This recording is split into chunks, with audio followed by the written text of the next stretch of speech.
Bienvenidos amigos, en esta ocasión tenemos una entrevista muy especial que yo agradezco mucho a la providencia que me permita poder realizarla. Es con un comunicador católico muy reconocido, ya de un tiempo para acá, muy joven además y muy combativo, que es Luis Román. Muchos de ustedes seguramente lo conocen, lo han visto seguramente en su canal, en sus videos y en todo lo que está haciendo en defensa de la verdadera fe, ¿no? De la fe católica que nosotros defendemos. Y en esta ocasión, bueno, pues yo me siento muy privilegiado de poder platicar con él. Luis Román es un pues comunicador católico, bueno, tiene otras actividades, pero se ha destacado en esta parte. Él es de Puerto Rico y ahora vive en Miami, así que vamos a platicar en estos próximos minutos con él. Te agradezco mucho, Luis, bienvenido a nuestro canal, es un honor tenerte y espero que sea el primero de muchos encuentros que podamos tener. No, gracias Miguel por la invitación, muy contento y emocionado de estar aquí. Cuando se trata de hablar del Señor, hablar de la iglesia, de la Biblia, de todo lo que está pasando, para mí es un honor, un placer, y especialmente entre caballeros como nosotros, más todavía. Muchas gracias, que todo sea para mayor gloria de Dios y en defensa de la iglesia, de lo que estamos obligados.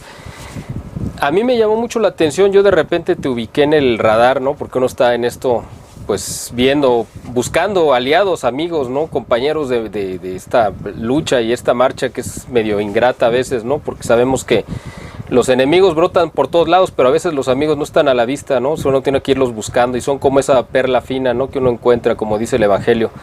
Y uno tiene que ir con los amigos, decir, miren, me encontré este tesoro. Yo creo que así, cuando menos de mi parte, me ha tocado encontrar gente muy, muy valiosa a lo largo de este tiempo que hemos estado metidos en la parte de la defensa o del combate, ¿no? Que hemos pasado digamos, de ser espectadores, ¿no? Católicos espectadores a ser ya activos, ¿no? Uh-huh. Y en este andar me encontré con tu canal ya hace tiempo y empecé a ver el material que estabas compartiendo, me pareció muy correcto, muy adecuado, además muy importante, y me dio mucho gusto y dije, bueno, pues ojalá y en algún momento podamos coincidir. Se cruzó por aquí el evento de Sumorum Pontificum en Guadalajara hace 3 meses ya, y no pudimos vernos físicamente, pero ahorita lo estamos haciendo, así que es una bendición. Y quiero presentarte con la audiencia, ya más o menos dije quién eras, pero además Luis, aparte de ser un comunicador católico, pues tiene una profesión. Él se dedica al comercio internacional, si no mal recuerdo, o eres experto en manejo de empresas. Sí, logística, distribución es lo más que me he destacado haciendo. Tengo una carrera, un MBA, como lo llaman en inglés, en administración de empresas, gerencia estratégica, y lo más que he hecho es, y lo que me encuentro haciendo todavía, gerente de un centro de distribución. Ok. Además de esta parte profesional, que es yo creo que la que te da de comer, tú estás estudiando teología, ¿no? Ahorita ya has pasado ya 7 diplomados de diferentes cosas, ¿no? Uh-huh. Uno de ellos especializado, me parece, o te has metido a estudiar la teología de Santo Tomás de Aquino. Cosas muy interesantes que me topé ahí cuando dije, bueno, ¿quién es Luis Román? Y bueno, pues me da mucho gusto que estés aquí. Ahora platícanos, Luis, bueno, tú eres de Puerto Rico, ahora vives en Estados Unidos. ¿Cómo ha sido tu vida? ¿Cómo fue tu vida? ¿Tú fuiste católico siempre, toda la vida? ¿Tuviste algún proceso de conversión? ¿Cómo llegaste a este punto de ser un católico, de pasar de ser un católico activo a un católico combativo, ¿no?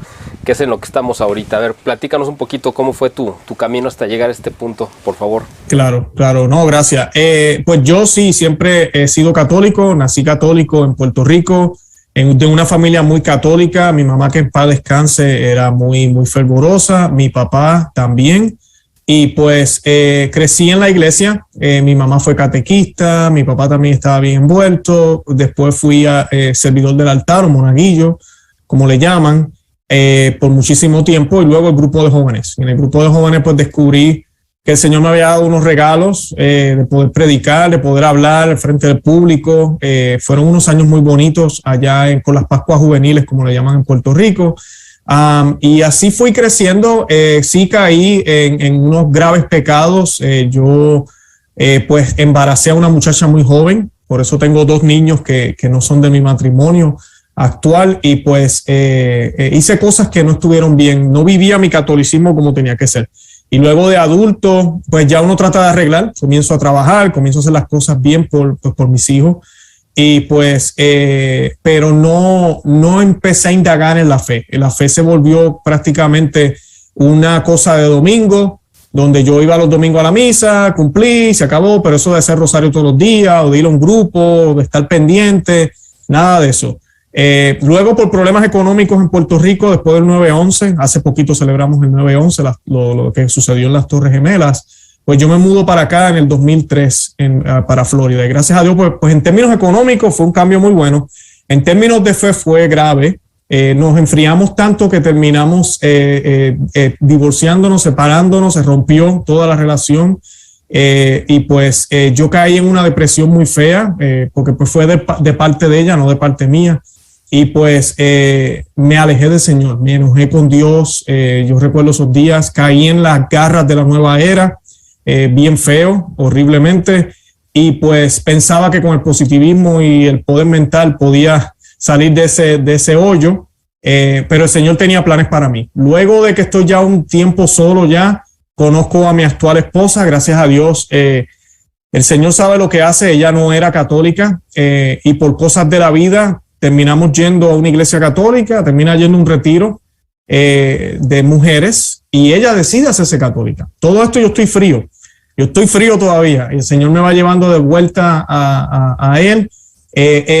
Yo le digo, el programa estaba todavía en la cabeza mía, mi esposa me hacía preguntas sobre la fe católica, y era como sacar el polvo que ya yo hacía rato no miraba, y me hacía muy buenas preguntas como que ¿por qué los apóstoles, por qué ustedes los católicos adoran al Señor en el pedazo de pan y en la Biblia no aparece eso en ningún lado, ¿verdad? Y yo tenía que contestarle cómo la iglesia ha ido, ¿verdad?, desarrollando su teología, su doctrina, cómo se ha ido entendiendo mejor al Señor en el Santo Sacramento del altar, bueno, todo eso. Y pues el Señor poco a poco la va llevando a ella y me va arrastrando a mí. Ya yo sabía que posiblemente, ¿verdad?, el Señor me tenía planes para mí, así fue. Logramos, gracias a Dios, ella terminó todas sus cosas que tenía que hacer, ingresa a la iglesia católica se bautiza, hace todos los sacramentos como tiene que ser, y entonces nosotros hacemos las cosas como tienen que ser y nos casamos por la iglesia, como debe ser. Y ahí arreglamos todo. Esa es la historia corta, porque si me pongo a contar todos los detalles estaría aquí 1 hora entera explicando todo. Fue mucho más largo que eso, nos tomó años arreglar las cosas con Dios, pero lo hicimos. Fue sacrificado, muy sacrificado. Nos costó alrededor de casi 2 o 3 años vivir como hermanos, porque nosotros ya habíamos cometido el pecado de vivir civilmente casados en fornicación, y yo estaba tan frío que yo hasta cometí ese pecado. Yo sé que la gente escuchando esto no lo van a creer. Luis, que tanto habla de doctrina, de haber caído en todos esos errores, pero pues así fue. Y luego cuando el Señor ya nos coloca al servicio del Señor en la iglesia, pues uno comienza a ir creciendo poco a poco. ¿Qué pasa? Yo no me había dado cuenta de todo lo que estaba sucediendo en la iglesia hasta que me empiezo a encontrar con gente en la misma iglesia, incluyendo sacerdotes, hablando de Nueva Era. Ya yo mencioné que yo estuve en Nueva Era. Mi esposa estuvo en Nueva Era también. Ella no era católica, no se crió como católica. Para ella, en ciertos sentidos, es hasta más fácil darse cuenta cuando dicen disparates a veces desde el púlpito. Entonces, pues, uno empieza a darse cuenta que hay mucha confusión y uno quiere, pues, poner el granito de arena y tratar de ayudar. Y pues uno empieza a hablar un poco de la teología católica, que es rica, hermosa. Todas las dudas que tengamos están ahí, están escritas muy claramente en el Catecismo de la Iglesia Católica, el Catecismo de Trento, en las Sagradas Escrituras, obviamente, en la tradición de la Iglesia. Y pues me empiezan a llamar de muchos lugares, localmente. Inclusive yo ayudé en una emisora de radio aquí en la diócesis de Orlando, aquí en Florida. Estuve un tiempo inclusive en la emisora de ellos, ayudando con otros caballeros. Y pues el Señor empieza a llamar a uno. Ahora ya luego el Señor ya empieza a despertar a uno. Y yo siempre digo, no sé por qué, a unos y a otros no, pero uno empieza a darse cuenta de todo lo que está pasando, que los que me siguen en el canal de Cómo se llama Vive tu Fe, saben los temas que uno trata, cuando uno empieza a ver los abusos litúrgicos, cuando uno empieza a ver cosas que no están bien con la fe católica. Y pues el Señor de esa manera me empieza como a poner esa espinita y yo comencé a hacer un blog que se llamaba Conoce, Ama y Vive tu Fe. Era solo escrito. Yo escribía artículos o oraciones o cosas que yo había meditado, las colocaba en ese blog. Luego comienzo el podcast, que los que no saben, el podcast comenzó un año antes que el canal en YouTube. El podcast tiene alrededor de 70 episodios más que en video, que yo comencé a hacer en audio nada más. Y tenía la inquietud, algunas personas me decían, Luis, el podcast está, como dicen en Puerto Rico, brutal, me encanta los temas que tú traes. ¿De qué año estamos hablando cuando empezaste? ¿Perdón? ¿De qué año estamos hablando cuando empezaste? 2018, 2018 más o menos el podcast y 2019 que ya comienzo con el canal. Las personas me empezaron a pedir las personas que me conocen, Luis, deberías empezar un canal de YouTube, porque la gente, aunque la gente no sabe de podcast, entonces van a YouTube a escuchar en vez de ir a una aplicación de podcast y escuchar el audio. Entonces, pues yo comencé, más difícil porque cuando es video, pues tú tienes que vestirte bien, tener un buen background, ¿verdad? Un paisaje o algo. Era un reto y pues me tomó tiempo el poderlo hacer, pero gracias a Dios el Señor le va dando las herramientas a uno. Comencé con un celular, ¿verdad? Con los headphones, tranquilo, y así comencé. Eran temas de teología. Cualquiera, yo los invito a que vayan a mi canal y van a ver la evolución del canal, los primeros videos y cómo ha ido cambiando poco a poco. Pero todo cambió ese mismo año con el sínodo de la Amazonía. Entonces, cuando yo empecé a hablar de todo lo que pasó de la Pachamama y todo lo que sucedió allá, pues mi canal explotó. Muy poca gente en español estaban hablando del tema. Y pues explotó. Fue una cosa impresionante cuánta gente empezó a acercarse al canal y mi intención no era atraer la atención por la Pachamama, sino era hablar de lo que es idolatría, de lo que enseña la iglesia sobre eso, por qué no podemos practicar el sincretismo, qué es lo que enseña la iglesia católica sobre la ecología. Todos esos temas fueron los que yo estaba tocando y desde ese momento el canal pues siguió tratando temas de la fe católica, pero utilizando noticias actuales. Básicamente es tratando de incorporar lo que es la fe católica a lo que está sucediendo en el momento. Y creo que ha sido un gancho muy bueno, ha traído mucha gente y gracias a Dios, los miles de emails que uno recibe, comentarios, que la gente te dice, Luis, he aprendido muchísimo de la fe católica, pues me dice mucho, porque pues yo no sé nada. Yo lo único que digo o hago es que soy eco de lo que la iglesia nos enseña. Eso es todo, lo que Cristo nos enseña. Así de sencillo. Más o menos a la historia corta, así hemos llegado a lo que tenemos ahorita. El canal yo no lo pedí, no es algo que yo siempre quise. Yo siempre le digo a las personas, yo lo disfruto, pero es una cruz, no es fácil tener un canal, especialmente cuando hay ataques y además de eso la responsabilidad. Es la razón por la cual estoy terminando una maestría en la Universidad de Steubenville en teología, porque siento que es una obligación mía el prepararme bien, el tener un grado académico, porque son más de 100,000 personas que nos siguen en uno de los canales y en el otro, tenemos 2 canales ya, en el otro nos siguen 30,000 personas, alrededor de 30,000 personas. Y pues es una responsabilidad grande, no es cualquier cosa. Así que pues eso es más o menos la historia y tratamos temas muy controversiales. Algunos me catalogan cismático, divisor, me acusan de muchas cosas, pero de verdad que no, para nada. Lo hago con mucho amor, con mucha humildad. Y sin pelos en la lengua. Yo creo que ese es el problema, que lo hacemos sin pelos en la lengua, con toda directo, como tiene que ser. Claro. Qué interesante todo lo que nos has platicado y además porque Dios te llevó al camino de la defensa de la iglesia, bueno, de la tradición además, porque eso no es común. Yo conozco, y me imagino que tú también, muchos comunicadores católicos muy aguerridos, con muy buena intención, pero totalmente modernistas, es decir, que defienden por completo todo lo que salió del Concilio Vaticano II, como si antes del concilio no hubiera existido la iglesia y no existiera una tradición, un magisterio, como si la iglesia surgiera a partir de ahí y todo se renovó y todo es nuevo y eso es lo que vale, ¿no?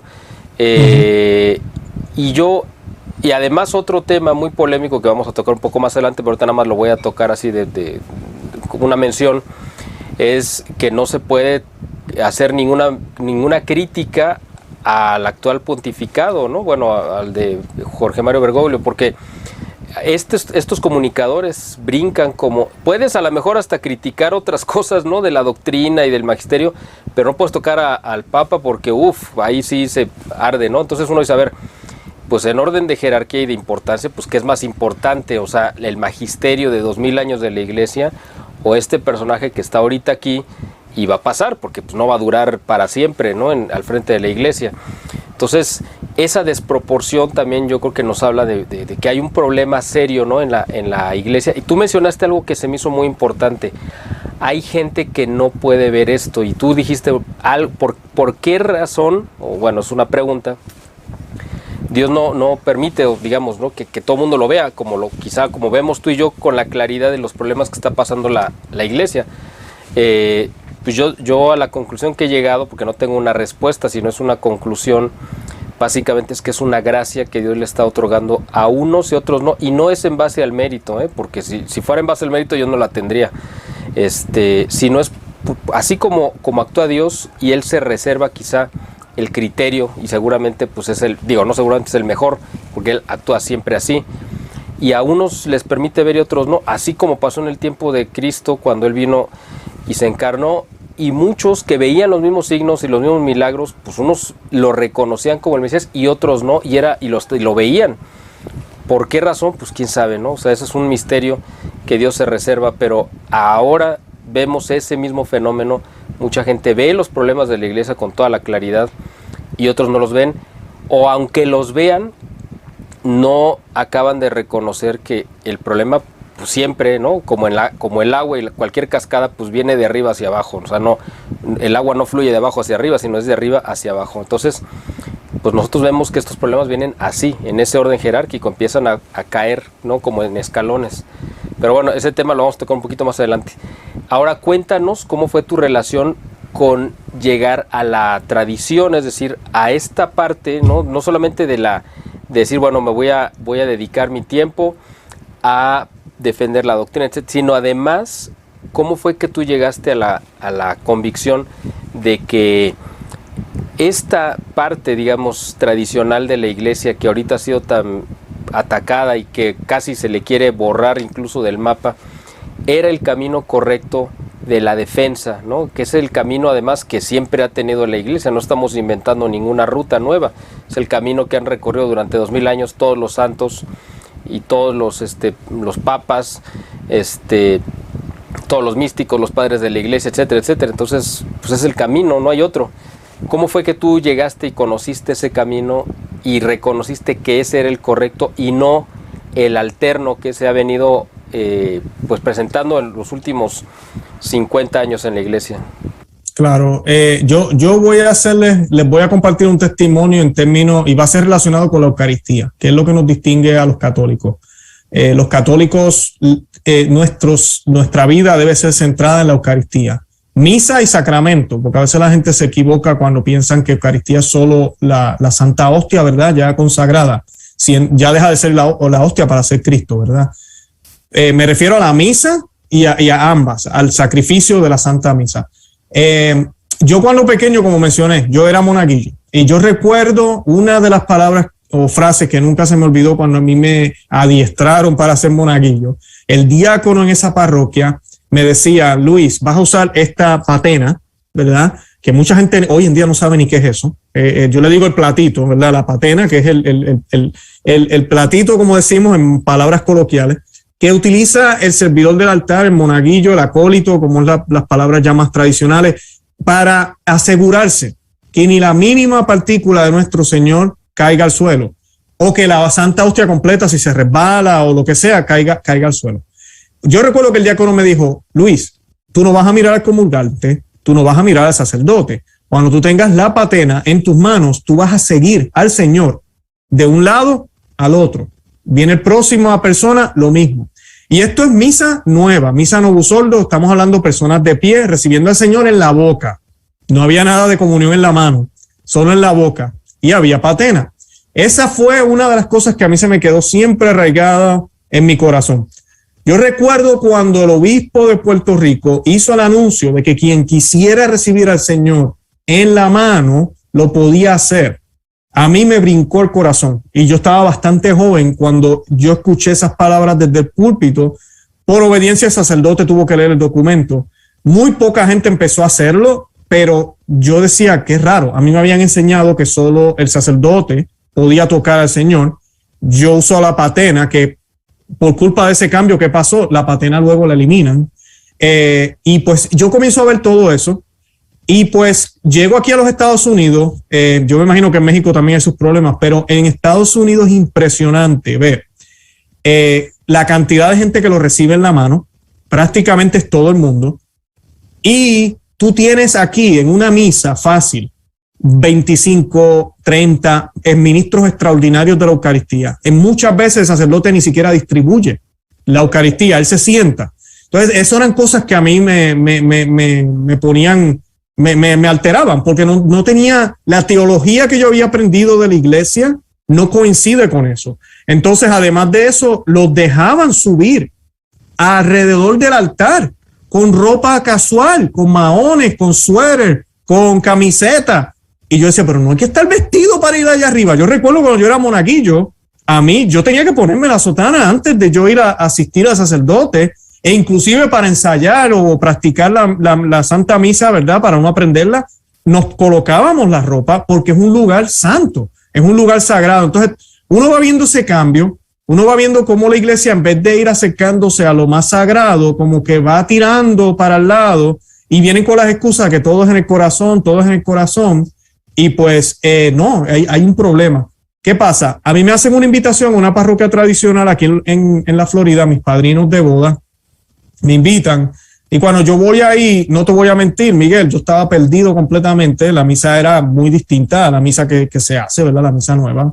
Pero lo más que a mí me impactó fue ver a todo el mundo de rodillas recibiendo al Señor en la boca, con patena, de manos del sacerdote solamente.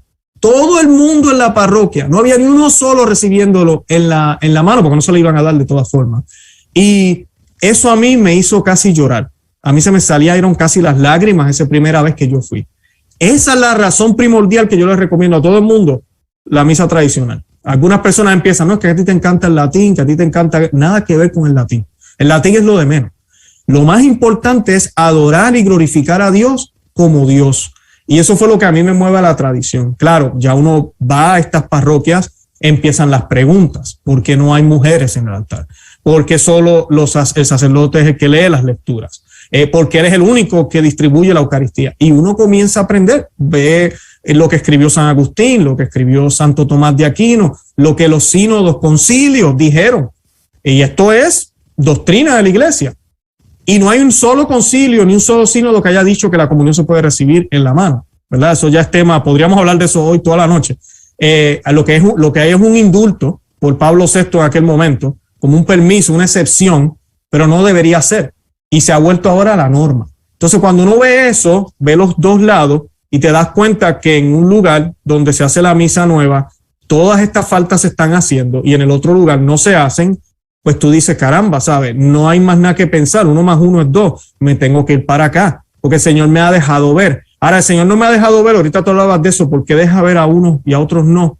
Yo reto a las personas que están viendo este programa, que tal vez no han visto o no entienden lo que estamos hablando Miguel y yo aquí hoy, estudien su fe, indaguen, profundicen, y no hay que ser teólogo, no hay que hacer un bachillerato, una maestría, con simplemente leer las palabras de Dios, leer el catecismo, y mirar lo que dice las Sagradas Escrituras y lo que dice la Iglesia Católica sobre el papel del sacerdote y lo importante que es el papel de él, nos daremos cuenta que lo que se está haciendo ahorita mismo es un ataque no solo a Cristo, es un ataque a la Iglesia y al sacerdote.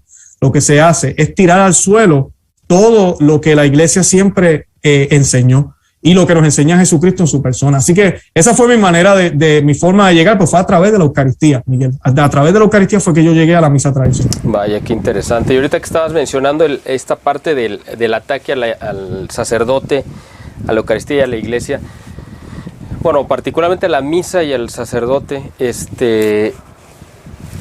pues hay un fenómeno que yo creo que tú lo has visto también con mucho interés, y además yo creo que es tan sorprendente, ¿no? En cualquier parte del mundo, es precisamente este crecimiento sin precedentes del gusto por la tradición, y que los templos que celebran la misa tradicional en todo el mundo están llenos principalmente de jóvenes. Eso es un fenómeno extraordinario. La primera vez que yo fui a una misa tradicional aquí en Guadalajara fue hace ya un poquito más de 4 años, en el 2017, en Semana Santa de 2017, y yo me imaginé que pues el templo evidentemente iba a estar lleno de gente de 80 años para arriba, ¿no? Porque era la gente que le había tocado ver la misa tradicional y que era una cuestión como de recuerdo, ¿no?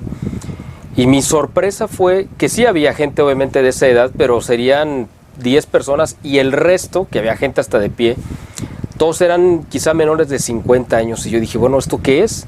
Y cada vez que iba veía más y más jóvenes, adolescentes. Era un fenómeno que yo sinceramente no me lo esperaba y que me dio mucho gusto, pero no me lo esperaba. Y yo creo que es como una respuesta, como un organismo, porque al final de cuentas pues la iglesia es un organismo vivo. Y yo creo que cuando entra una infección, como ha sido, yo así lo veo, no te comprometo a que tú respaldes mi postura, pero yo veo que el Concilio Vaticano II pues ha sido en parte como una grave infección que ha entrado a la iglesia, y ha habido un antivirus, ¿no? Por decir de alguna manera, o sea, una reacción positiva para contrarrestar este mal, que ha sido precisamente el renacimiento de o el surgimiento de esta corriente de defensa de la tradición. Es lógico que surgiera porque antes del Concilio Vaticano II pues no se necesitaba, pues porque todo el mundo estaba en la parte de la iglesia tradicional, es decir, no había dos versiones de la iglesia, era una sola. Cuando viene el Concilio Vaticano II, que viene a reinterpretar muchas cosas, y que aunque en teoría es un concilio pastoral, se convirtió en un concilio doctrinal donde aparentemente reinterpretan todo. Entonces ahí es donde surge la necesidad de que venga esta defensa. Entonces yo me imagino que tú has de haber visto también esta parte, ¿no? Interesantísima. ¿Cómo le interpretas tú este surgimiento y este crecimiento que ha provocado incluso que se escribiera un documento como fue el documento Summorum Pontificum en 2007, donde el Papa Benedicto, precisamente atendiendo esta necesidad y este gusto de la gente que estaba cada vez más fervorosa, los cobija y los arropa para darles una mayor libertad, y eso provoca pues un estallido, ¿no? Un crecimiento en todo el mundo. Así que, ¿cuál es tu interpretación sobre este crecimiento de este gusto por la tradición en todo el mundo? Definitivamente es obra del Espíritu Santo. La iglesia, y cuando digo la iglesia me refiero a los líderes. Desde Pablo VI para acá, ellos han hecho lo imposible por que no exista la misa de siempre, la misa católica. ¿Verdad? Porque deciden hacer esta reforma, que no es una reforma, es básicamente otra misa. En los 70, una misa que fue influenciada por protestantes y fue hecha para ellos, porque era podremos darle el beneficio de la duda, vamos a suponer que las intenciones fueran buenas, y ellos lo que querían era traer más gente a la iglesia católica. Ya llevamos 51 años con este experimento. Sabemos que no funciona, no sirve. Se nos han ido los católicos y muchos de los que van a las parroquias, dice el Pew Research aquí en los Estados Unidos, que el 70% de los que se hacen llamar católicos, y digo de los que se hacen llamar porque se supone que un católico no diga esto, pero 70% de los que atienden, que van a la misa, dicen que la Eucaristía es un símbolo, es algo importante, que Jesús da gracias a través de ese pan, pero no confiesan que Jesús, que es Jesús, que dejó de ser pan y es Jesús. Eso no lo dicen, porque es que lamentablemente la manera en que se proyecta nuestra fe en la liturgia moderna, no pareciera que Jesús está ahí, porque no hay reverencia, y mucho menos recibiéndolo en la mano. ¿Qué pasa? Cuando estalla la pandemia, el Señor, Dios se vale de todo. Dios se vale de todo. ¿Y qué pasa? Las iglesias comenzaron a cerrar. Luego, cuando comienzan a abrir, y hablando de cerrar, sabemos, porque esto no es secreto, que muchas de las comunidades tradicionales no cerraron. Buscaron maneras, la hicieron afuera, la misa en el exterior, Mi párroco, por ejemplo, dejaba la puerta del frente cerrada, las laterales abiertas. Eso parecía que estaba cerrado, pero nada, estábamos todos adentro. Buscar forma, porque Jesús es esencial. Yo no puedo permitir que el gobierno me diga a mí que el supermercado es más esencial que la Eucaristía. O sea, entonces, pues, eso es lo que muchas comunidades tradicionales hicieron. Entonces, dieron testimonio a otros católicos, a ellos ver eso. Mi párroco no me quiere confesar, pero aquella parroquia por allá que hacen la misa antigua y todo lo demás, que me queda un poco distante, el padre está confesando, yo voy a ir para allá. Entonces, mucha gente comienza a migrar, comienza a llegar, se topan con esta liturgia que es hermosa, porque aunque uno no la entienda al principio, y no por el latín, porque en serio, Miguel sabe esto, el latín es lo de menos. Luego que tú te acostumbras a ella, se entiende mucho mejor lo que está sucediendo que si fuera en lengua vernacular. De verdad que sí. Y pues se ven esta liturgia, algunos se toparon con ella en YouTube o en la internet también, cuando uno empieza a buscar y ve esto tan hermoso y uno dice, pero ven acá, ¿y eso es católico? Sí, es católico, sí, es la misa de siempre. Oh, ¿what? ¿Cómo? Sumorum pontificum, ¿de qué estás hablando? Y empieza todo el mundo a indagar, las comunidades se triplicaron. Además de que mucha gente, por lo menos yo te puedo dar testimonio de esto, que me he encontrado en la iglesia y yo les pregunto, ¿por qué están aquí? Y la pregunta, la respuesta siempre es, en mi parroquia no nos quieren dar al Señor en la boca. Por eso estoy aquí. Entonces, esa también, la liturgia moderna ya se ha ido a un nivel de fealdad, porque es la realidad, se han ido a un nivel de fealdad, ahorita con lo del COVID también, que ya la gente no lo soporta. Una persona que conozca su fe católica no puede soportar eso. Un sacerdote vestido casi como un astronauta y me hacen a mí recibir al Señor casi con los pies y tengo que irme afuera o tengo que lavarme las manos 100 veces. En vez de oler a incienso, la parroquia huele a antibacterial. Es horrible, no hay agua bendita. No, tú entras y quieres hacer, ¿verdad? Mojarte los dedos. No hay agua bendita. Y si van a hacer la bendición, que esto lo escuché yo aquí en Orlando, un sacerdote estaba haciendo el asperge, como le llamamos en latín, y el sacerdote estaba tirando el agua al suelo. Ni una sola gota le cayó a la gente. ¿Sabe? A ese punto han llegado estos sacerdotes en el nombre de la salud, pero olvidándose del nombre de Dios, el nombre de Jesús, de la verdad, de tener fe y esperanza de que no nos va a pasar nada porque estamos aquí adorando al Señor. Y es triste todo esto. Y eso yo creo que es lo que le ha abierto los ojos a mucha gente. Y no es mentira, las comunidades se han triplicado. Los seminarios de los institutos de misa tradicional, incluyendo los hermanos de la Fraternidad de San Pío X, se han triplicado también, han aumentado por eso mismo. Y entonces cuando tú ves eso, acuérdense lo que dijo Jesucristo, por sus frutos los conoceréis. Miren los frutos y no juzguen el corazón de los sacerdotes, ni juzguen el corazón del obispo, ni del papa, miren sus frutos y verán, si dan frutos podridos y de fealdad, entonces hay un problema. Si hay frutos de santidad, donde viene más gente, donde hay más sacerdotes, donde hay reverencia, entonces ese debe ser el lugar donde está el Señor. Así de sencillo. Así es. Y de hecho, bueno, pues qué bueno que mencionas esto de los frutos, porque esa es la forma en la que uno puede identificar realmente para dónde va pues cualquier obispo o sacerdote o cualquier responsabilidad que tenga, o laicos incluso, ¿no? Precisamente yo creo que entre más se ha ido dando esta podredumbre que desgraciadamente hemos visto, que no es nueva y que viene de hace 50 años y que tampoco empezó ahí, digo, o sea, eso fue consecuencia de otras filtraciones que venían de tiempo atrás. Quizá ahí se pudieron materializar, pero han venido creciendo y quizá en este último periodo, yo diría así para ponerle un poquito más de concreto, pues en esta última década, básicamente, bueno, en esta última década no, porque esta empezó el 1 de enero, la década anterior, ¿no?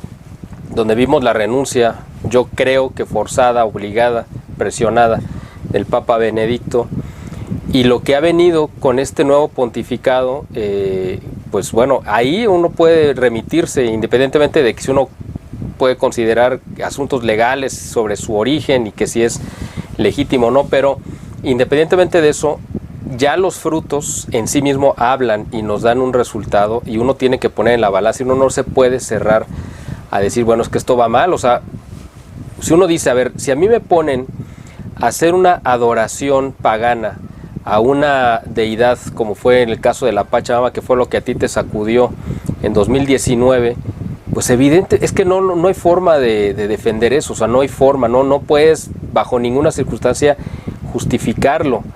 No sé si supiste, pues fue un caso escandaloso aquí en esta diócesis de Guadalajara, arquidiócesis, no recuerdo si fue hace un par de meses más o menos, yo creo que fue como en julio, un sacerdote se le ocurrió exponer a nuestro Señor en una supuesta custodia que era la Pachamama, no sé si supiste, fue un caso escandaloso, le dio la vuelta al mundo. Sí, lo cubrimos en el programa de nosotros también. Bueno, ese tipo de cosas uno puede decir, bueno, ¿cómo justificas una cosa así, no? O sea, pero esos son los frutos de un árbol que está podrido, de un árbol que está dando frutos malos, o sea, es una consecuencia. Uno no se puede cerrar. Yo creo que tú como comunicador y como ahora pues un líder de opinión dentro del mundo católico, hispano-católico, pues me imagino que te has de enfrentar también a mucha crítica por la gente que no quisiera que señalaras este tipo de cosas, pero entonces seríamos como perros mudos, ¿no? O sea, estaríamos siendo cómplices de esto que se está dando. Esto es parte de lo que quiero también que platiquemos, ¿no? Esta parte del ataque que hay de parte de la misma jerarquía hacia este grupo, ¿no? Pues tradicional, que está defendiendo la doctrina que es la que hemos recibido directamente de los apóstoles y que se ha ido enriqueciendo a lo largo de los siglos, ¿no? Sí, no, sabes que, Miguel, ¿cómo te digo? El problema de esto es que las personas, yo lo comparo, mira, yo le doy siempre este ejemplo a la gente, algunos se ríen, otros ven lo que les quiero decir, pero imagínense que usted todas las Navidades, su familia se reúne y está el tío Miguel. Bueno, siempre digo Miguel y tú eres Miguel. Vamos a cambiar el nombre. El tío Rafael. El tío Rafael siempre llega borracho. Y hace siempre una escena. Todas las Navidades se emborracha, hace una escena, cae en el medio de la sala y ahí se queda dormido. Y pues han pasado los años y pues muchos de nosotros, los de la familia, pues ya sabemos lo que va a pasar y nos da lo mismo, lo dejamos ahí. Pero de momento llega uno de los niños o uno de los sobrinos y se cansa. Dice, yo no aguanto esto más. Todos los años el tío Rafael llega, se vomita ahí en la sala, se queda dormido en el medio y nosotros aquí pretendiendo que no pasa nada. Tenemos que hacer algo al respecto. Imagínense que la mamá de ese sobrino, ese niño, le dijera, cállate, tú no amas a tu familia. ¿Cómo te pones a hablar así de tu tío? ¿Cómo es posible? Si hablas mal de él, estás hablando mal de todo el mundo. Cállate. O sea, esa es la actitud que muchos católicos tienen ahorita mismo. Y eso no es amor por la iglesia. Si ellos piensan que eso es amor, el tratar de cállate, tapa con la alfombra toda la basura, no, eso no es limpiar. Eso es hacer aún más daño. Y muchos nos critican a nosotros los que nos atrevemos a hablar de estos problemas y nos dicen, ay, pero es que ustedes están poniendo eso, ahora los protestantes van a coger tu video y van a ponerse a hablar mal de la iglesia. Ya ellos están hablando mal de la iglesia. Y mi video no es para los protestantes. Mi información o lo que lo compartimos con amor para otros católicos, para que veamos lo que está pasando, para que lo pongamos en oración y oremos por las cosas correctas. Y no orar para que la iglesia siga como está. Y cuando digo iglesia me refiero a los líderes. No para que la iglesia siga como está, sino vamos a orar por las cosas correctas. Tenemos unos problemas y la jerarquía no está haciendo lo que tiene que hacer. Tenemos que orar por eso. Y lo hacemos con amor porque estamos en una guerra de almas. El demonio se aprovecha de la confusión, de la ambigüedad, de esta hipocresía, porque es una hipocresía el tratar de tapar un problema por el bien supuestamente de la iglesia. No es exactamente de lo que se le acusa a los sacerdotes y obispos que han cubierto crímenes horribles, a pedófilos dentro de la iglesia. No es exactamente lo mismo. Ellos, cuando tú le preguntas a cualquiera de ellos, eso es lo que te dicen. Yo lo hice para proteger el cuerpo de Cristo. Yo por eso no dije nada y lo mandé para otra parroquia a ver si cambiaba. No, tú no puedes hacer eso. Tenemos que lidiar con los problemas de frente. Y sí, va a oler feo, se va a ver feo, van a haber batallas, van a haber argumentos, se va a ver feo, pero es por el bien de la iglesia, es por el bien del organismo, es por el bien de las circunstancias. Porque eso se llama, cuando tú estás purgando algo, el purgar, el sacar lo que es malo, duele, molesta. Es un trabajo que requiere esfuerzo, fricción, Y pues es exactamente lo que muchos, y no solamente laicos, muchos inclusive obispos como el obispo Schneider, el cardenal Burke, Müller también, que ha dicho muchas cosas, cardenal Sara de vez en cuando, cardenal Zen, el mismo arzobispo Vígano, que se han dedicado a hablar muchísimo y claramente de lo que está sucediendo, y se les tilda, como ya hablé del sobrinito que está hablando del tío Rafael, se les tilda de que tú no amas a la iglesia, cállate la boca y no digas nada, aquí somos perfectos. Y eso es soberbia, eso es lo que es pura soberbia, lamentablemente. Pero además yo creo que se ha caído en un grado, yo no lo había visto, o sea, yo creo que tú tampoco, me imagino, de una, deja de buscar el término correcto, pero bueno, vamos a decirle como idolatría enferma de defender pues a Francisco, ¿no? Yo no había visto ese celo de defender así a Juan Pablo II, ya no digamos a Benedicto, que todo el mundo le daba con la cubeta, ¿no? Con la palangana o como le llamen, o sea, todo el mundo lo golpeaba, ¿no? Pero ni a Juan Pablo II yo vi que la gente lo defendiera con esa quizá rabia, y sobre todo los católicos, entre comillas, activos, ¿no? Bueno, no entre comillas, sino activos, pero que están engañados, ofuscados, ciegos, o que tienen una venda en los ojos, o como le quieras llamar. A mí me parece algo que es como un síntoma de una enfermedad espiritual que está haciendo muchísimo daño a la iglesia, ¿no? O sea, como tú dices, y creo que fue un ejemplo muy bueno el que diste, ¿no? Bueno, pues estás viendo que está evidentemente ahí el error, el daño, y no, pues no lo puedes criticar porque entonces tú estás yendo en contra, no, estás señalando lo que está mal y estamos obligados a ello. Yo he tenido pláticas, me imagino que tú también, con muchos sacerdotes que son conscientes de lo que está pasando y son conscientes de las barbaridades que están sucediendo en la iglesia, pero no se atreven a hablar. ¿Por qué? Pues porque los puede castigar el obispo no habla porque lo puede castigar pues a su superior, que en este caso sería el Papa, y así se va corriendo para arriba. Entonces se convierte en una cadena de complicidades y de encubrimientos, como tú bien dices, que ahorita están teniendo a la iglesia en esta situación terriblemente espantosa. Y yo creo que si alguien tenía dudas sobre la animadversión que siente el actual pontífice contra la tradición, que yo creo que, bueno, quien supiera, pues no tenía dudas, ¿no? Que esto era algo muy declarado. Pero si alguien tenía alguna duda todavía, la ha de haber despejado con este documento espantoso que sacó de los custodios, que yo le digo custodios de la traición, no de la tradición, sino de la traición, porque pues eso fue ya la guerra declarada precisamente a esta parte, a este grupo, o vamos a decir esta parte de la iglesia que nos aferramos a vivir lo que nos obliga la iglesia, es decir, a vivir la tradición, el magisterio, la doctrina que hemos recibido, y ahora pues resulta que estamos mal y que tenemos que quitarnos, ¿no? Lo que aprendimos desde siempre y apegarnos a una nueva interpretación de una iglesia que no representa ya todo lo que representó la tradición de 1950 años, ¿no? Entonces, yo a lo mejor soy quizá más directo en el sentido de decir las cosas contra el Papa, bueno, no contra, sino decir las cosas como son y defender la verdad y señalar pues a quien haya que señalar, porque tenemos al enemigo en casa, ¿no? O sea, alguien que quiere hacerle daño a la liturgia tradicional, pues evidentemente es nuestro enemigo, sea un protestante o un musulmán o un ateo o un masón, pero en este caso es un ministro y hay muchos, ¿no? O sea, no solamente es uno. Pero yo creo, no sé tú qué opines de la reacción que ha habido a este documento de los custodios de la tradición o de la traición, que aparentemente esperaban una reacción donde todos los obispos del mundo iban a decir, sí, es verdad, mejor vamos a suspender y vamos a suprimir la misa tradicional, y ha provocado quizá lo contrario. Mucha gente que no sabía ahora se interesa porque dicen, bueno, si está algo que están prohibiendo, pues quiero saber por qué.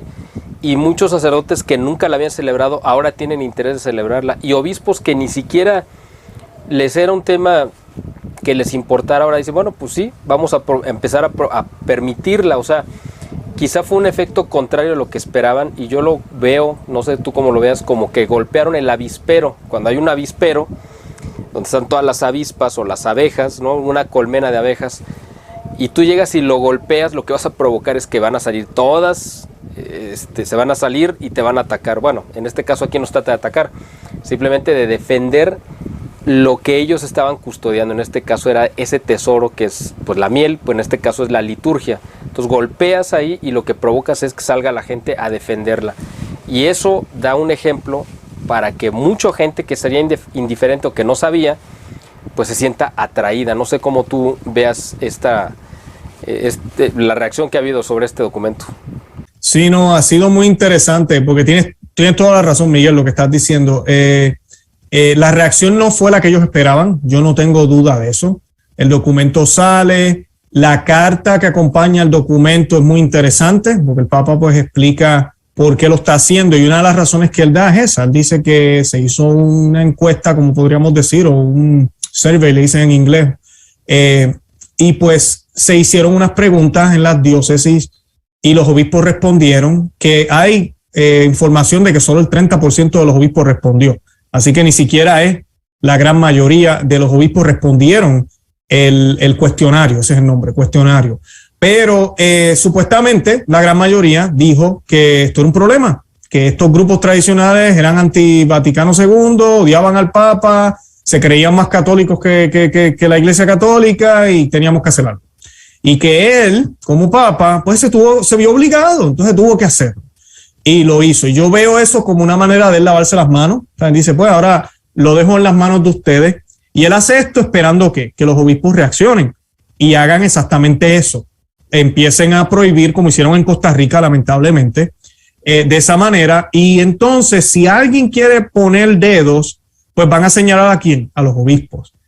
Lo que ha sucedido ha sido todo lo contrario. La mayoría de los obispos ha decidido dejarlo todo igual. La gran mayoría de ellos, algunos esta semana salió publicado no me acuerdo el nombre ahora, uno de España y otro de Argentina. Ambos las pusieron en pausa, las misas, y esta semana dijeron que ya después de haber meditado van a dejar todo igual, y entonces el documento que hicieron para decir eso contesta las dudas que tiene el Papa. Investigamos y todos están aquí bien. Sí, ellos se adhieren al Vaticano II, las misas se van a hacer a tal hora. Y como quien dice, ya cumplimos con lo que estás pidiendo, Papa Francisco, y ya. Entonces, ¿qué pasa? Tú ves el documento, ves la reacción de los obispos, pero no que la mayoría de los obispos dijo que esto era un grave problema. Pues la reacción debió haber sido así mismo de agresiva, de fuerte, porque esto es un problema, pero no lo fue. Entonces aquí nos han mentido, así de sencillo, es bien sencillo. O ellos no supieron leer el cuestionario y no calcularon bien los números, pero definitivamente no es eso. Porque yo dudo que los obispos hayan cambiado de opinión de la noche a la mañana. Entonces, no suspendieron las misas. Entonces, ahora, ¿a quién le ha caído? O sea, él tiró este balde de agua, el agua salpicó y se mojó él. Le acaba de caer el agua encima. Entonces, quien queda ahora como el malo es el propio Papa. Es el propio Papa Francisco. Porque el documento es muy fuerte con el lenguaje que utiliza, especialmente ese punto número 1, donde dice que la única lex orandi es la misa nueva. Entonces, ¿qué pasó en el 1969 para antes? Entonces, ¿qué rayos hacía la iglesia? Porque si tú me vas a decir que esa es la única lex orandi, y la lex orandi no puede cambiar, porque lex orandi lex credentia. Como oramos es como creemos. Si tú me dices a mí que la lex orandi de antes ya no es la lex orandi de ahora, entonces lo que creemos ahora no es lo mismo de antes. Y eso tú y yo sabemos que es así. Pero hasta el Papa ahora lo está firmando en el documento. Y luego en la entrevista que le concedió a Carlos Herrera empieza a hablar de birritualismo, empezó a hablar de ritos, no de formas. Benedicto XVI fue muy cuidadoso.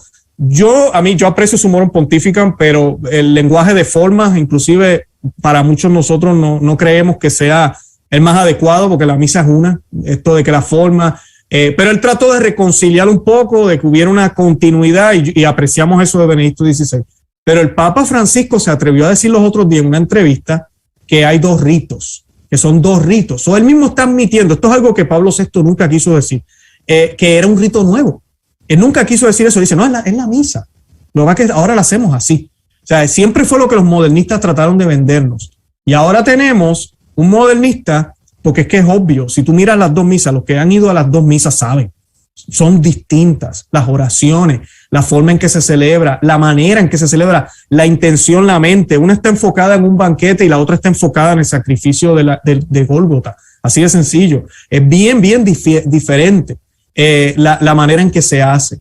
Y el Papa dijo eso los otros días. O sea que definitivamente ellos, sin darse cuenta, es una victoria para los que hemos defendido la misa católica, que lo hemos dicho abiertamente y algunos nos han acusado. ¿Cómo tú vas a decir que hay otro rito? ¿Cómo tú vas a decir que crearon otro? Bueno, el Papa acaba de decir que son dos ritos. Él estaba hablando de que debían hacer algo como hacen los ortodoxos, que le dan un permiso a los sacerdotes para celebrar dos ritos, el romano y el griego o el que sea. Él empezó a hablar de esa manera sobre la misa en latín y la misa nueva. O sea que hasta él reconoce que la misa es distinta. Lo gracioso es que él mismo se contradice y él dice que los elementos de la misa tradicional están en la misa nueva. Pues si así fuera, ¿por qué estás hablando de dos ritos?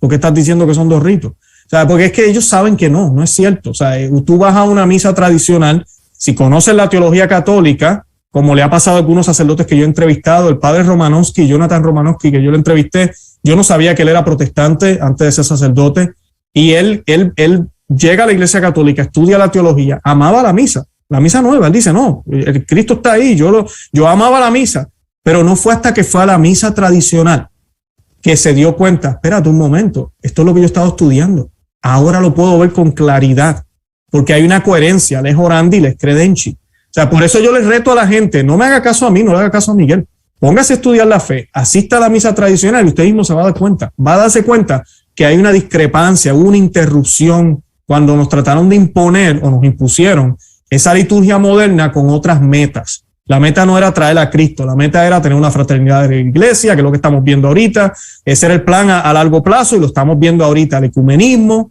el diálogo interreligioso, que no es diálogo, es básicamente aceptar que todos nos podemos salvar sin Cristo.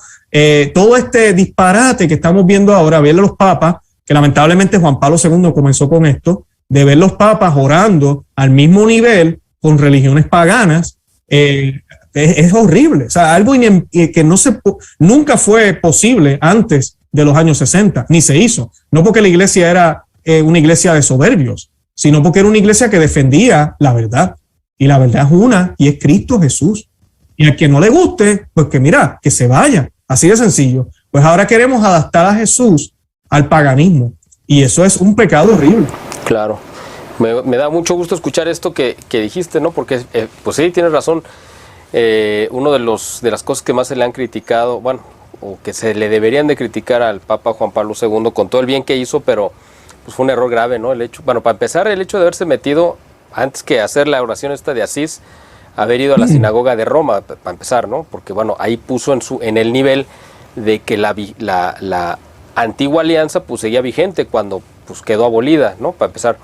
Pero además esta oración, que ya fue como pues algo peor todavía, ¿no? Que fue poner al mismo nivel, como tú bien dices, a la Iglesia Católica junto con los hindús y los budistas y cualquier otra creencia, ¿no? Cuando no es así, obviamente, sino ¿qué caso tiene? ¿Para qué existe una Iglesia Católica como camino de la salvación si te puede salvar por cualquier lado? O sea, ¿qué caso tiene que nosotros seamos católicos? Pero bueno, quiero pasar a otra pregunta, Luis.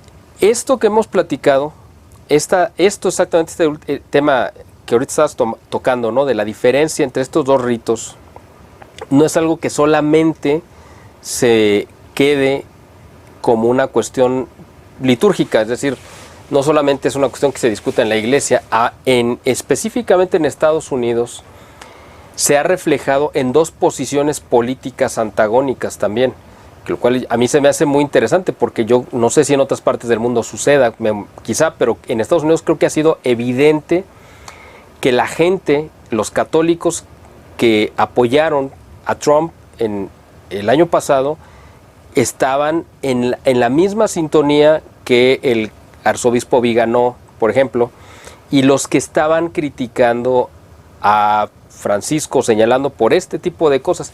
Y por el otro lado, los católicos que creyeron o que creen que Biden es católico, que obviamente pues no lo es realmente, pues estaban con Francisco. Y Francisco mismo tomó posición y partido al repudiar cada vez que pudo a Trump y apoyar en lo que pudo y operar hacia Biden, el voto de Biden. Incluso lo vimos, y tú lo viste pues de primera mano, cuando el arzobispo de Los Ángeles, José Gómez, me parece que se llama,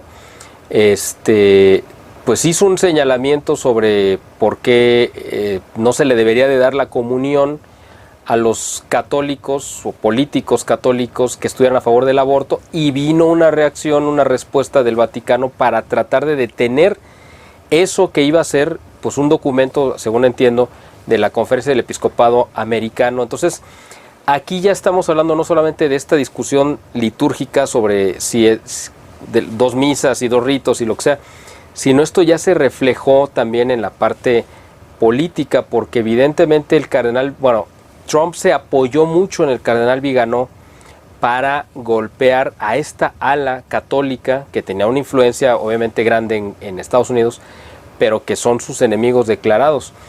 Y por el otro lado, esa parte, ese votante patriota, vamos a llamarlo así, norteamericano, el votante católico, porque hay protestantes, pero el votante católico patriota que simpatiza con Trump también ve, creo yo, a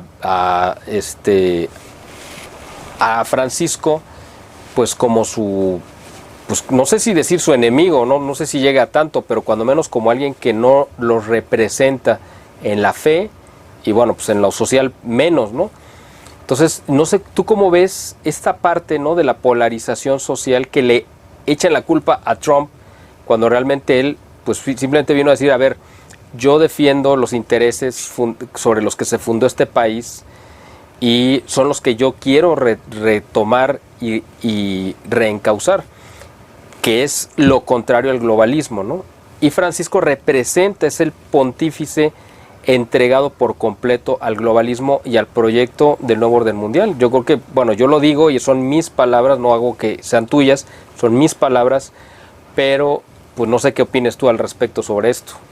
No, me hago eco, yo lo he dicho en el programa, no es secreto, él está en la Agenda 2030, él la promueve y dice que tenemos que hacer lo que tenemos que hacer, lo cual es contradictorio. Yo les digo aquí abiertamente, hay que orar mucho por el Papa Francisco, porque él está jugando con fuego. Tú no puedes ir allá donde estos poderosos y yo estoy con ustedes y todo lo demás, y de vez en cuando tirar un mensajito por la espalda y decir que el aborto es malo, porque la bandera de esta gente es el aborto. Y hay otras cosas también, ¿verdad? La ideología de género. Hemos escuchado al Papa hablar tal vez bastante coherente a veces en términos de que hombre y mujer, aunque también ha hablado a favor de los derechos civiles de los homosexuales, pero eso no es lo que el 2030 simboliza. Si usted va al website de las Naciones Unidas, a la página online, va a ver las metas que ellos tienen, cómo habla de la ideología del género, de los derechos reproductivos de la mujer, de la igualdad, de todo este tipo de lenguaje que ellos usan, de la familia, cómo hay que eliminar estas ideas de la familia nuclear, que la familia nuclear es padre, madre, hijos. Se habla de muchas cosas ahí, es triste que el Vaticano esté en esa agenda. Y muchos me dirán, no, que la idea es tratar de convertir a la gente. No, eso no es lo que está pasando para nada. Lo que estamos viendo es un apoyo de parte del Vaticano, y el Vaticano está al servicio de ellos. Le dice, no, lo que necesiten, aquí estamos. Miren el video que salió hace poco hablándonos de qué es un verdadero acto de amor. Tenemos que pertenecer al club ahora también. Y pues es eso, están trabajando con esta agenda. Así que es muy lamentable y muy triste. Y pues yo creo que él está jugando con fuego definitivamente, completamente con fuego. Sobre la política aquí en Estados Unidos, sí, es muy interesante. Los católicos estamos extremadamente divididos aquí en los Estados Unidos. Hay un ala muy conservadora, muy tradicional, inclusive para los que no saben, en el mundo entero donde más misas tradicionales hay es en Estados Unidos. O sea, un país protestante es donde más misas tradicionales hay. Más de 600 lugares hacen misas tradicionales en los Estados Unidos. Bueno, pero es que no hay que olvidar que Estados Unidos fue pues la mitad la mitad de su territorio era católico, hispano, ¿no? O sea, hasta que fue arrebatado de México en 1847, pero ya habían pasado 75 años de la independencia y esa parte seguía, esa parte que después se convirtió en territorio norteamericano, pues era un territorio hispano católico y yo creo que no es casual que en la guerra civil se haya peleado más que esclavistas contra no esclavistas, realmente fue una guerra de protestantes contra católicos, es decir, la misma guerra que se dio en Europa a partir del 1600, ¿no? Entre católicos contra protestantes, es lo que se vio en Estados Unidos. Y curiosamente, y eso yo creo que tú lo sabes mucho mejor que yo, muchos esclavos del norte, porque en el norte había esclavos evidentemente, huían hacia el sur, porque en el sur, precisamente por la tradición y la formación hispano-católica, aunque se permitía entre comillas la esclavitud, pero era más una servidumbre, más que una esclavitud. Los esclavos en el sur eran libres, pero estaban, digamos, sometidos pues, por necesidad de trabajo, etcétera. Pero no se les trataba como en el norte. Muchos esclavos del norte huían al sur porque había mejores condiciones de trabajo. Y después, obviamente, vino una ingeniería social para reinterpretar la historia. Bueno, perdón por el comentario aquí, pero creo que era importante, ¿no? Señalar esto, que por eso yo creo que hay esa diferencia que tú mencionabas, ¿no? Entre estos, que Estados Unidos no es un país totalmente protestante, sino ahí tiene una raíz profunda católica, porque ahí estaba, ¿no? No, y hemos crecido muchísimo con la inmigración también, que mayormente son católicos los que emigran acá.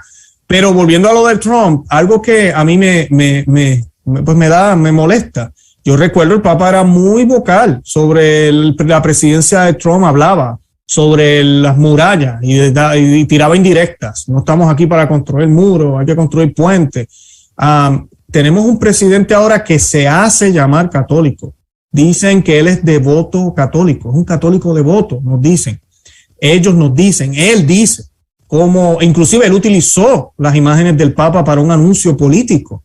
Y cualquiera no utiliza las imágenes del Papa. Esas imágenes, ellos tenían que haber tenido permiso de Roma para poderlas colocar y salir en la televisión aquí en los Estados Unidos. Entonces, tú miras eso y ahorita que el Papa esté tan silencioso y ni siquiera diga un comentario sobre la hipocresía de esta gente, dice mucho.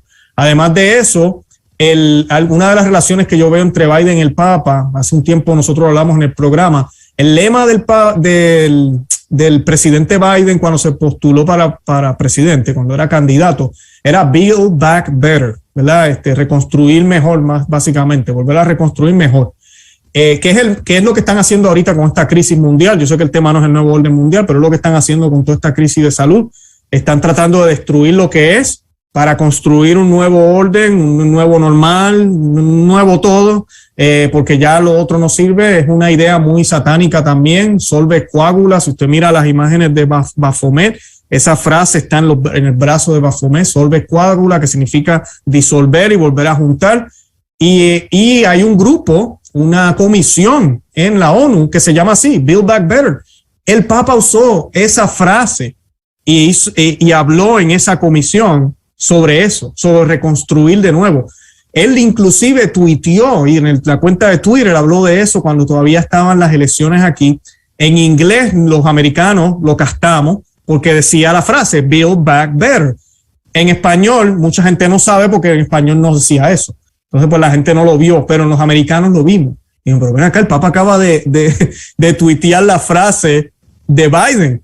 Hay muchas cosas y ahorita no va ni un año. Esto ha sido un desastre aquí en Estados Unidos con el actual presidente. Parece ya que llevamos 4 años ya y apenas llevamos meses. Y él no ha dicho nada.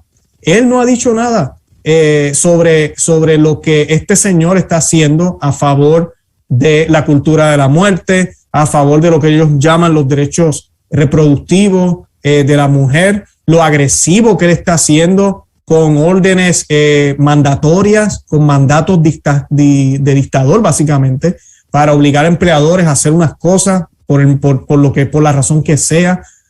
Un gobierno no debe hacer eso. Y la iglesia siempre, Juan Pablo II, hablando otra vez de Juan Pablo II, será uno de los lados buenos de él, siempre peleó contra un gobierno que no permitiera la objeción de conciencia, que no permitiera la libertad de albedrío a las personas, porque la iglesia siempre ha predicado eso. Siempre la iglesia ha predicado la verdad, no hay espacio para las mentiras. Pero el hombre tiene derecho a escoger si va a amar a Cristo o no, si lo va a seguir o no. Entonces, ¿cómo es posible que Dios sea un caballero y nosotros aquí imponemos? Aquí se hace lo que nosotros digamos. Y esa es la dictadura el totalitarismo que Benedicto XVI nos hablaba en aquel tiempo, que estamos viviendo ahorita, y nadie dice nada desde Roma, nadie habla de eso. Entonces nosotros lo decimos aquí, yo no soy quien para decirle al Papa qué tiene que decir, pero sí impresiona que la iglesia, que es la iglesia que es la verdad, que es la luz de Cristo aquí en la tierra, no se dé cuenta, o no quiera, mejor dicho, porque lo saben,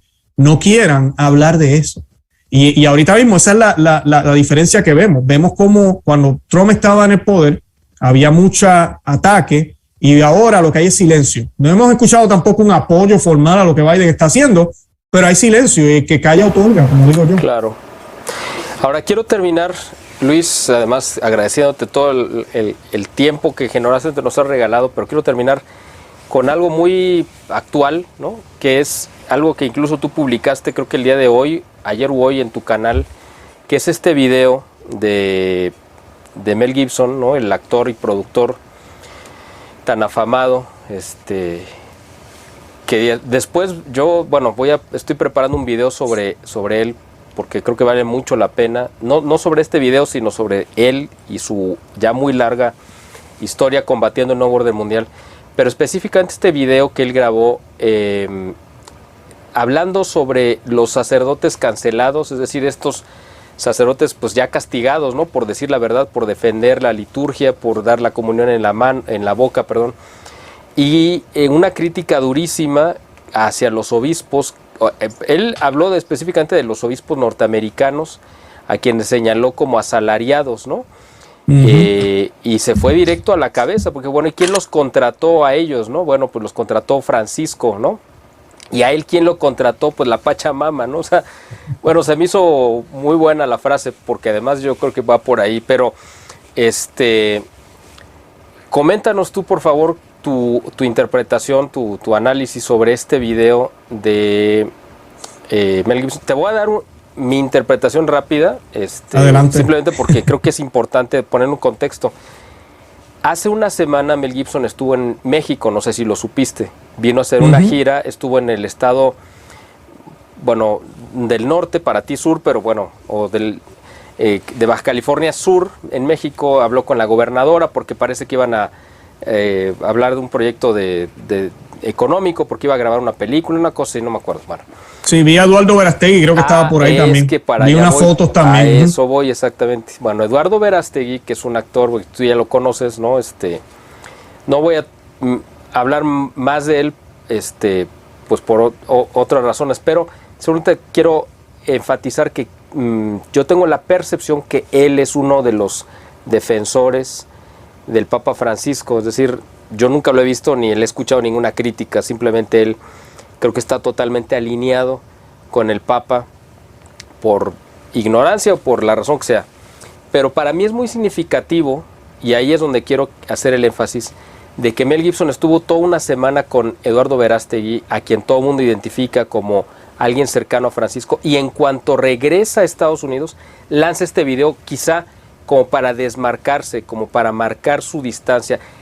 Yo en México, esa es mi interpretación, pero seguramente a lo mejor tú tienes una, sin duda mejor, más amplia, y quisiéramos que nos las compartieras, por favor. Interesante, oye, gracias por eso, no sabía esos detalles, me parecen interesantes lo que compartes. Bueno, Mel Gibson, hay muchas opiniones de él, no voy a dejar que cuando tú saques tu video y hables tú de él, la gente conozca un poco más de su vida. No es que él sea un santo, hay muchas historias de él, muchas cosas y él mismo lo dice inclusive en el video. El video es bien corto, 5 minutos, pero dice mucho, pareciera, y él lo está diciendo como de memoria, pero está muy completo. Él inclusive dice esa frase, él dice, yo no soy un santo, y lo sabemos, ¿verdad? Sí, exacto. Y sabemos que lo fue. Hay muchas cosas que han salido. También es parte del ataque que se le ha hecho a él por lo que él denunció que estaba sucediendo en Hollywood. Pero no se quita, sí, hay pruebas. O sea, él lo arrestaron borracho una vez, hizo unos comentarios sobre los judíos, unas cosas que salieron. Nadie es perfecto, ¿verdad? Pero definitivamente yo lo quise compartir en mi programa. Bueno, compartimos solamente el pedacito del video, eso fue el domingo pasado. Porque es lo que llevamos diciendo muchos, y pues yo sé que mucha gente admira el trabajo de él, especialmente el trabajo que yo sé que el Espíritu Santo lo utilizó a él al dirigir la película de la Pasión de Cristo. Él también tiene otras obras como Corazón Braveheart, yo le llamo Corazón Ardiente o Corazón Valiente, gracias, Corazón Valiente, que es tremenda película también. Muchos comparan la de Corazón Valiente para hablarte. A veces decimos que esa era la pasión de él mismo. Él hizo primero la pasión de él, sí, y después hizo la pasión de Cristo. Pero fíjate, es que él hizo una trilogía previa a la pasión. La gente piensa, bueno, los que no lo ubicaban, que de repente él estaba haciendo estas películas de matanzas y no recuerdo cómo se llamaban esas películas, que fueron también... Lethal Weapon, Arma Mortal, algo así, bueno, eran. Ajá. Y que de repente se cayó de la cama y amaneció para hacer la pasión. No, pues es que había una historia previa. Y la trilogía es precisamente Corazón Valiente, la primera, luego El Patriota, y después una película que para mucha gente pasó desapercibida, pero yo creo que es muy buena, que se llama El Complot. No sé si tú la viste. Sí.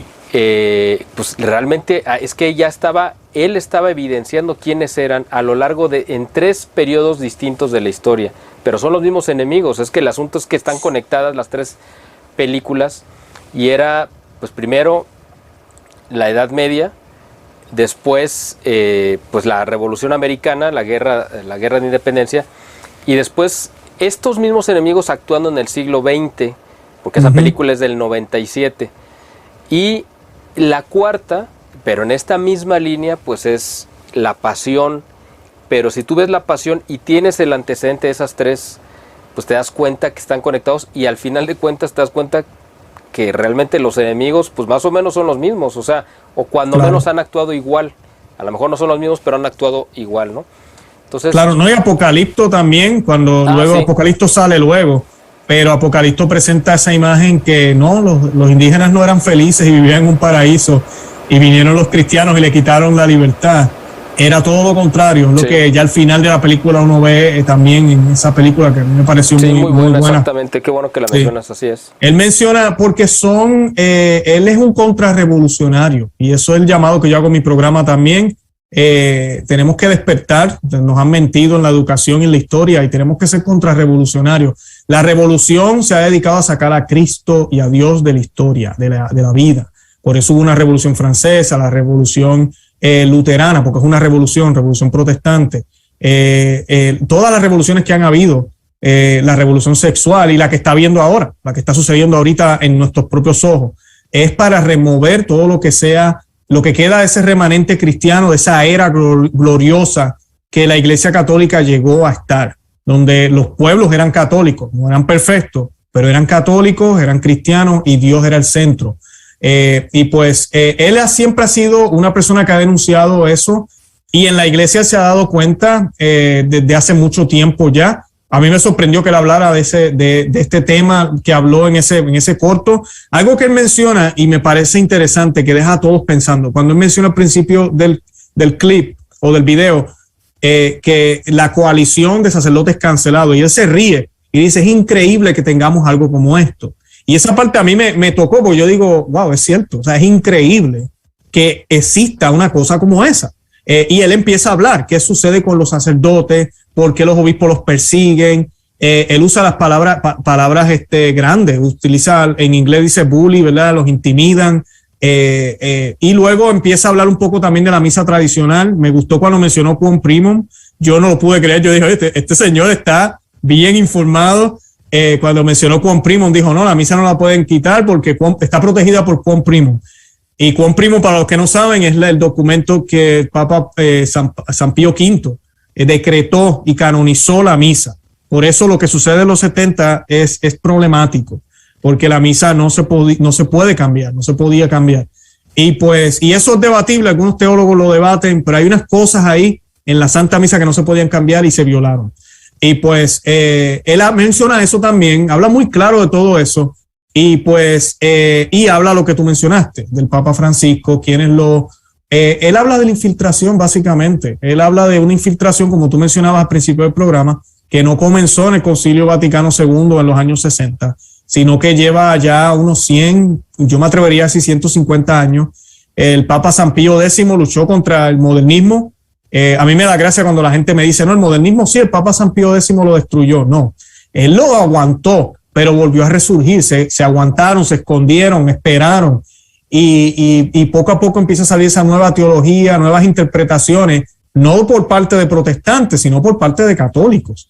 Y comienza todo este problema y lamentablemente pues la graduación fue en el Concilio del Vaticano II y luego las reformas que las reformas se fueron, yo digo reforma porque es la palabra que ellos usan, pero ¿verdad? La nueva misa, los nuevos breviarios, los nuevos sacramentos, la nueva forma de hacer los sacramentos. Sino una revolución, como tú mencionas. Una revolución, eso mismo es. Y lo gracioso de esto es que con todo y lo problemático que hay cosas en el concilio ni siquiera pide eso. O sea, cuando uno lee, el concilio inclusive defiende el latín, defiende muchísimas cosas de la Santa Misa.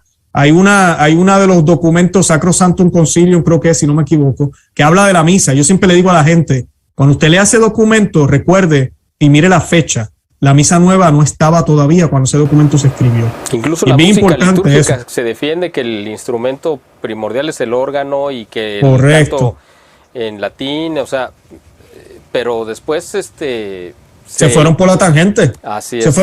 Se fueron por la tangente porque aprovecharon ese espíritu de revolución que había e hicieron lo que les dio la gana. Por eso yo digo que fue una imposición. No fue lo que querían los padres conciliares y de todas formas el concilio, Juan 23 lo dijo cuando lo llamó ¿verdad? Pidió el concilio y Pablo VI también lo dijo, era doctrinal. O sea, era doctrinal, no era dogmático. No sé, es algo que era pastoral, disculpen.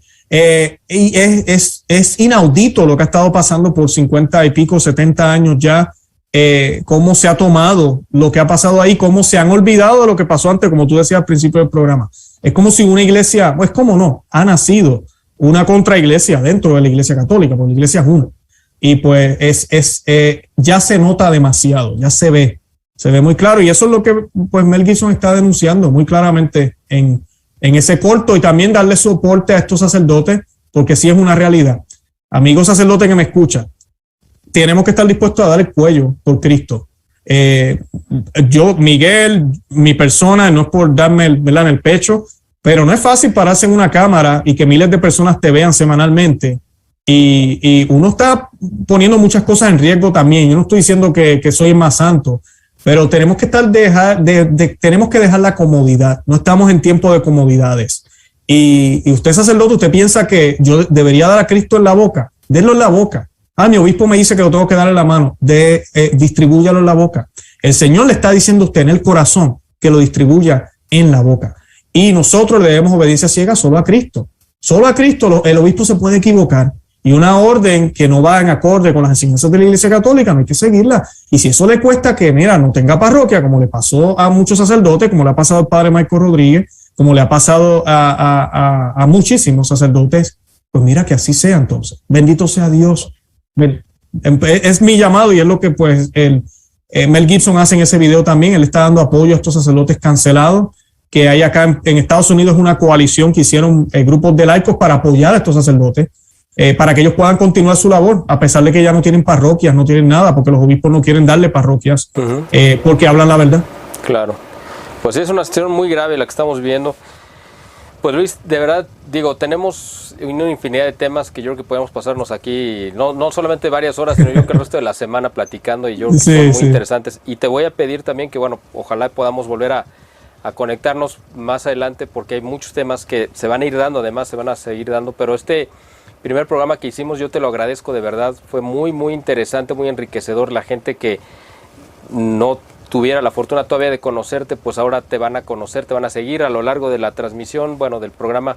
Se estuvieron viendo tu página, tus redes, donde la gente te puede seguir en Twitter, en Facebook, o sea, la gente ya va a saber quién eres, a qué te dedicas y sobre todo la riqueza que estás compartiendo cada semana, o más seguido, porque yo veo videos tuyos muy seguido, para que estén informados y formados, o sea, las dos cosas, que tengan la información, pero además la formación y que sepan defender su fe, como dice tu canal muy correctamente: conoce, ama y defiende tu fe. Pues de hecho, ese es el camino. Si no, no puedes llegar al fin, no puedes llegar a defenderla si no la amas y si no la puedes amar si no la conoces. O sea, es el camino necesario para llegar ahí.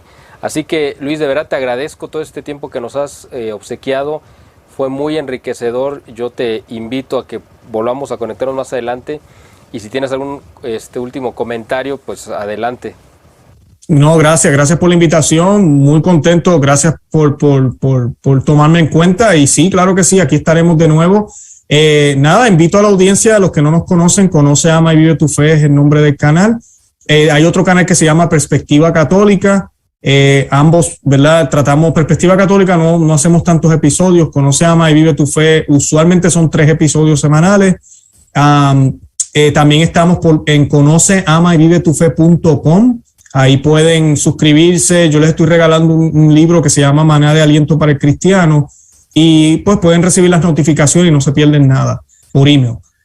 Y estamos en Facebook, Instagram y Twitter por el mismo nombre, que a veces ahí en los medios sociales yo coloco pedacitos corticos de los mismos programas que hemos hecho.